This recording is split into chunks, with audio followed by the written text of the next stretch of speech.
Thought I'd do a bit of a rambling intro video to the engine war scenario. Posted this guy on deck, 3 or 4 weeks ago, I don't know, a couple other AT groups. Anyway, so this is the entry-level match play scenario me and Cleary have kind of come up with. As you can see, we've got our wonderful 4x4 board, which is what we'd be playing on, obviously. This is mostly just blocking terrain. I've got some of the desert stuff, the more natural terrain, and then, of course, the GW Civitas buildings. So yeah, there is a whole additional terrain part in the engine war scenario, but all of that is completely advanced and optional. All you really need for the scenario is just blocking terrain, which is pretty much, as you can see, what everything on this board is, every building. So yeah, basically it's just stuff you'd have to circumnavigate and go around. But onto the scenario itself, it's super simple. Just like old games of 40K, where you take turns placing objectives. Every scenario is basically somewhere between 3 and 5 objectives. And you alternate placement. Most of the time, you might want to be center weighted, depending on what your plan is. But yeah, you know, place one there. Another one over here. And, oh, maybe that tower's important over there. The whole idea is to keep things really fluid, quick, and, you know, speed of play can be important if it's an event or something. So I wanted a scenario that we could play on almost any board setup, and as long as you got place to put some 40mm poker chips or whatever. In addition, the scenario basically goes between 3 and 5, so you may see as many as 5 in some of the scenarios. Let's just say here.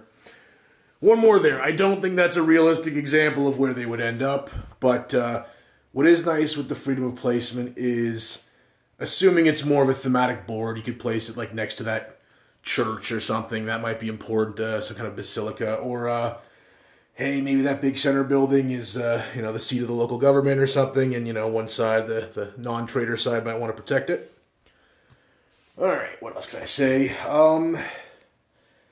In addition to it being pretty much straightforward with the objectives, there are some secondary objectives. They focus a lot around just destroying either enemy leaders or battlefield assets. So on to secondaries, we've got our objectives placed, you can see. So first secondary is called Headhunter. And pretty much this gives you 1 victory point if you can wound the enemy Princeps Senioris, or 2 victory points if you can kill the enemy Princeps Senioris. What's also interesting about that is there may be more than 1 per side if they're running multiple maniples in their battle group, so it's a bit of a check on that. Just, you know, if they want to try and maximize their Legio rules, they may have to pay for it. The second battlefield asset is called Battlefield Supremacy, and it focuses around battlefield assets. So we've got some Titan Hunter infantry here, and then we've got the standard 6 that come with the game. So how that would effectively work is, let's just assume one side has a couple there. If an enemy Titan were to stomp on those or destroy them during the course of the game, each one would gift the enemy a victory point, up to a maximum of 2. So there's some limits there, but it basically has a reason for interacting with the smaller stuff. And the bunkers are actually pretty hard to kill if you've tried to shoot them with a weapon as opposed to stomping on them with the Titan. And finally, the third secondary objective, super simple. After all the objectives are down, both sides basically take turns, roll off, and assign one of the objectives that's already been placed as vital. So in doing so, let's just say I put it there. All it means is that in the end game, that objective is worth 1 more victory point than normal. Normally, you get 3 victory points. This would mean that it's worth 4. So yeah, both players would do that. Let's assume this is the other players, and you know, he selects this one over here. So there we go.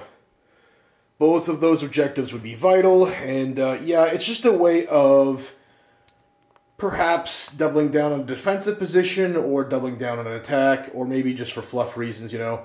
Maybe that spaceport's really important to you, who knows. Okay, so in terms of deployment maps, we always put these objectives down before either player is aware of where they'll be deploying their forces.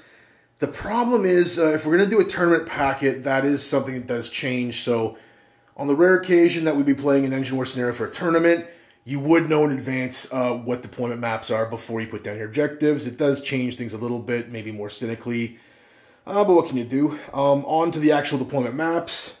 Got them right over here. So first one is just bog standard Dawn of War, 6-inch deployment edges all across the main edge there. So that would lead you to make your battle group fairly spread out.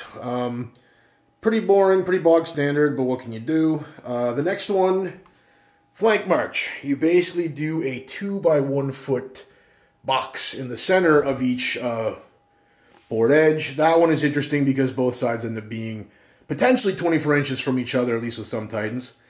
And last but not least, we've got spearhead deployment. Spearhead deployment is good old corners deployment. It's also the biggest of the three in terms of spacing out your Titans. So yeah, whoever wins that would choose which corner. That's pretty interesting because, you know, there's potentially 4 options. But yeah, that's pretty much it. The game is simple. It's a 5 or 6 turn game, generally between 1,000 or 2,000 points. For our purposes, closer to 1,850, I think, if we're doing an event. And last but not least, there's a core rule built into the scenario, outflanking. So normally you could take a battlefield stratagem asset or something, or sorry, a stratagem that would let you outflank certain Titans or squadrons. In this, it's built right into the core rules of the scenario. Pulled all the objectives off. I'm just going to go into more detail about how outflanking would work. So you would pay a number of stratagem points. Generally, it's just 1 per Titan. And in the second turn, you would roll a die, and that would tell you essentially if the Titan is coming in on your left flank, your right flank. You may even have choice of left or right. There's also a chance on a 6 of any table edge is your choice, essentially. So you could even come in on rear flank or potentially on your own flank. So it leaves a lot of options. If you know, you play too often as I do, or not too often, but if you play a lot like I do, what tends to happen is even though you tend to wheel around left and right, you kind of know the 90 degrees your Titan is going to be facing most of the time. Good example, if I were to stand in the corner with this Titan, although he's not in range of everything, he can pretty much see everything on the board for that 90 degrees. So without flank, it's kind of nice because if you had, say, you know, a Reaver here all safe, if your opponent were to roll well, oh, hello, all of a sudden, you know, turn 2, movement phase, here comes up a Warhound on his flank, and, you know, it's a pretty good, interesting angle to take a shot because you'd be on his side or potentially rear armor. So outflanking being the core scenario just really keeps the game fresh. And again, you pay stratagem points for it, so you'd be doing this in lieu of maybe taking some more battlefield assets or just general stratagems or ones that may be specific to your Legio. Another thing I want to highlight, we have a special stratagem. I know homebrew stuff can be a little annoying, but it's only 1 stratagem, and it lets you upgrade... sorry, I'm going too far. It lets you upgrade your normal Titan Hunter infantry, average everyday guys, to be veteran Titan Hunter infantry. And how that would be different in terms of the game. Normally, the core rules, you basically place Titan Hunter anywhere within, I think, an inch or 2 or on terrain. We really didn't want placing these guys on terrain. It gets kind of silly. It's not that it's, you know, inconceivable that they could be up there. That likely is a very safe place to be. But in game terms, we found that we just make them touch buildings. That's kind of how they deploy normally. And the fun of that, of course, is if a Titan wants to, he can go and step on them and very easily remove them.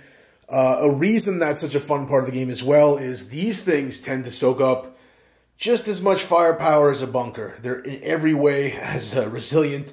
In the case of Titan Hunters, you place them every turn, so normally shooting them, you know, isn't that much of a reward other than they can just prevent them from shooting you. But yeah, so when you upgrade them to veterans, what really happens different is they can just be placed anywhere. So in lieu of being forced to be placed touching a building, also we chose buildings because having them, you know, pop out of this kind of terrain doesn't make any sense. But with the veteran upgrade, they can basically just be placed anywhere on the board, and that's kind of a risk-reward thing. It might let you pop out of nowhere and get rear armor shots on, say, a Titan, especially within its shields. But the downside is the Titan could just as easily stomp on you, and in this game, you score up to 2 victory points for destroying different battlefield assets, which could be bunkers or Titan Hunters. And the balance there is because, again, you place Titan Hunters every turn. Killing them normally is sort of a bittersweet thing. But at least with this, if someone were to take veteran ones and put them in your path, you can get a few victory points from stomping on them. I kind of arrayed a bunch of different examples here of what I've used for Titan Hunter infantry. Again, if you want a fluff explanation for why they would just be showing up out of nowhere, these are some Terminators in a drop pod, so that kind of makes sense turn by turn why they'd be dropping right near the Titans, especially within their shields. Another aspect of the game, this ties into our secondary objectives, is you're given between 6 and 8 stratagem points overall for the game, but half of them have to be spent on battlefield assets. So these are the physical ones you deploy, or much like these Titan Hunters, you deploy every turn. The reason being is in the core game, like I was saying, you can score up to 2 victory points for destroying these, so that'd be the bunkers or the infantry. And, it's just a good check and balance for, rewarding you from stomping on things once in a while. What else can I say? We have the final thing I mentioned earlier with the objectives on, which is a vital objective. Again, it's just one victory point bonus for the objective. And then, of course, killing a Princeps Senioris or 2. So that's really the core scenario. The upgrade for these Titan Hunters is 1 extra strategy point, so they end up being, I think, 3 strategy points instead of 2 per unit. We've also capped them at 2 units just because each one's an activation, so it can get a little bit heavy if you're running, 6 of these things or whatever. But yeah, it's nice because you're forced to take perhaps, some of these guys or a bunker or a combination of both. But both sides have them, and, you're rewarded for destroying them. So, again, there's a lot of ways to score. Mostly objectives end up being what matter, and really, all it matters is that you have a Titan or a unit of Knights next to an objective endgame. You can contest them. It's straight 1-to-1, so it's very simple. What else can I get into? We had added a few extra rules to the tail end of Engine War. A lot of this stuff is just what we might call house cleaning. It's stuff, more or less suggestions, like if you're playing your first few games, we kind of said you might not want to have any side Titans or War Masters for the first few games, so that was kind of built into the core scenario. Obviously, if both players want to do that, that's a real easy rule to ignore. What else? There's a kind of ban list of certain stratagems. Reason being is these are just real spoilers in terms of balance.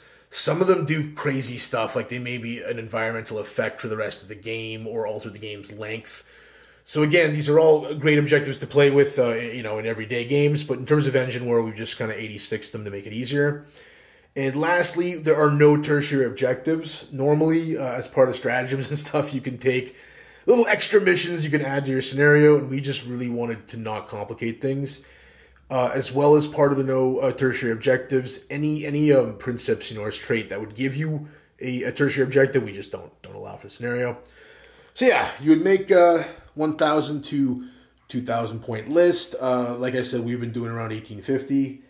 And in terms of if we were to do an event or tournament, all that would change from round to round for each board is, of course, where people place the objectives, the amount of objectives from 3 to 5. We would likely start with 5 and wind down to 4 and then 3 for a final scenario. And then, yeah, like I was saying, normally we place objectives before you even know the deployment map, but that doesn't really happen for an event or tournament. So for an event or tournament, we would likely just do one of each deployment map. We would start, I guess, with Dawn of War, go cycle right through to Spearhead or whatever I've called it. I can't remember. Let's double check that. Yeah, so we'd start with Dawn of War. Probably second scenario would be Flank March. Third would be Spearhead. And yeah, I figure 2.5, maybe 3 hour rounds. And that would hopefully be enough. Even with this 8x4, we run a lot of space for the terminals. So hopefully a 6x4 would work for events. But yeah, if you guys would like to try the scenario, I'm going to put the link up in the comments, and it's basically just on Daka. I think I'm going to try and finagle a PDF. I haven't done the final editing, so there are little spelling errors and syntax errors and all sorts of crap, but when I finally clean it up, I'll do a PDF and I'll upload that. But right now, you can see it all on Daka, and please give it a try if you guys play Titanicus. Let me know how it goes. It's basically just a simpler version of match play. All I wanted to do was make a scenario that would work on almost any board and for any density of terrain, really. And lastly, the biggest thing is that you and your opponent are playing the same scenario. You're playing the same mission, and you're fighting over the same territory. In a lot of the match play, that's not really the case. Often you're doing totally different things, and it's difficult too when you're playing for the first few games, because when you're playing the same objectives, you can sort of be corrected by a player with more experience, whereas a lot of the elements of normal Titanicus have a kind of a secrecy element, so you don't want to show your hand at what you're necessarily doing or what your tertiary objective might be. So this is a much more open way of playing, and just like with using the terminals, it's nice because I make mistakes all the time, so an opponent can correct me, if I'm moving the wrong terminal or whatever. It's always helpful. Anytime we've used some of the more secretive stratagems, you can still use in this. It can be a little upsetting, You can still run Vox Blackout if you want. It's a little more expensive now, but yeah. So we're hoping to do an event perhaps when things open up a bit. I don't know, maybe end of August or mid-August. We'll see how that goes. But yeah, if you guys want to try the scenario, check the link out below and let me know what you think. Last but not least, we've included in the scenario rules for playing what are known as Titans of Legend. Now, these were released when Titanicus came out. I think they were kind of limited run. But basically what they are special character Titans. Now, how they usually function is I think each one has its own fluff and its own legio. What we're doing in the scenario is letting you pay a couple of strategy points to run these. And now, it's still contextual to Trader or Loyalist, but we don't care what legio you have. It can be a custom legio. It can be whatever legio. Take one, make fluff for it, change the name, doesn't matter. In some cases, you're obviously not just paying stratagem points to run it, but you're also paying the additional points to run the Titan. Some of them, it'll say on their terminal if you own them. You also, if you're clever, you might be able to find copies of these to print out. We're not sure how balanced this is yet. Some of these are very strong. We may end up changing this rule. But right now, it's one strategy point to take one more strategy point to put it into a mana pool. So it's just a support Titan, it's just one strategy point. But yeah, so that's one extra sort of aspect. This might be something we ditch, but we were fortunate enough, me and Claire, to find the Trader and Loyalist ones, so we have them. Also, for local guys, if you want to borrow them, that might be an option. And lastly, like I said sort of in the initial part of the video, all you need is blocking terrain. I've added a bunch of extra terrain rules to Engine War. All of that is just advanced rules. Basically, some clubs, some stores have a bunch of cool terrain. It's just ways of using that. The one little change we did to blocking terrain, and it's a really small one. Normally in the game, you're allowed to step over blocking terrain that's approximately half your scale and height. Now the problem is that they're going by sort of an artificial scale, so I think this Reaver is scale 8, so you could step over I think up to 4 inches of terrain. So the problem is you end up kind of like jumping or doing GTA 5 wall crawling, wall jumping like over terrain that probably should block your movement. It basically, it'd be reasonable, obviously, anything that's below his knee, but a lot of terrain just is higher than that, as you can see. So yeah, we've just said no to that. We just say, go around, don't cause yourself a collision, keep it really simple. It gets extra absurd with something like a Warlord going over 5-inch terrain like it's not even there. It means that you have terrain that just, for all intents and purposes, although they can't end their movement on it, they can just phase right through. So it's a bit silly in a game that has you moving 2 inches a turn in a puddle. So yeah, we don't play with that, and of course, one more thing. We've added one last part. When your Titan falls over, if the path it falls is going to put it into one of these buildings, we just cut that distance in half. So if you were to fall this way and something, a roll 10 or whatever it ends up being, it would be a 5. Very simple. A lot of that's just common sense stuff to have there be some benefit to being behind cover or behind buildings. So yeah, that's Engine War. Please give it a try. I know there's a lot of spelling errors in there. If anything is unclear, you have any questions, by all means, post in the comments, and I'll make sure to answer your questions. So yeah, Engine War for Titanicus, Adeptus Titanicus. Gods of War, may your hammer be mighty.